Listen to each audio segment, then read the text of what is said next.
Sa Rubinas Mall, kami madalas nag-ehersisyo. Ano ito? Pantangi? Pagbalana? Pantangi. Oh, very good. Makakabuti ang pag-inom ng beer alpine.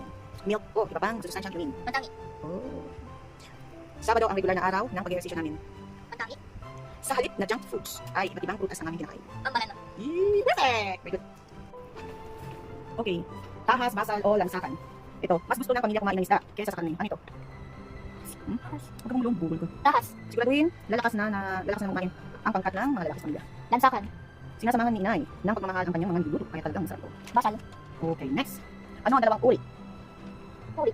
Uri ng tao. Ay, ayo sa uri ng tungkulin at ayo sa uri ng... Yung ayon. Ayon sa uri ng katangian. Okay.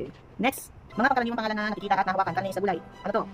Tahas o konkreto. Okay. Tinatawag din itong abstrakto. Ito ay mga pangalan na di nakikita o nahawakan pero nadala isa. Kumita ng pangarap. Basal o konkreto. Okay. Ito ay mga pangalan ng pagkabisbiyak at tanging ngalan ng mga tao bagay ng pangyayari. Ha? Kasi sumasabi lang. Pantangi. Okay. Ito ay balang ng pagkakaroon ng mga bagay tao o hayop at pangyayari. Ang mga pangalan ito ay pagkakaroon ng tinutukoy ng tangi. Halimbawa, bansang buwan alan. Pambanana. Pambanana. Very good. Love you. Perfect.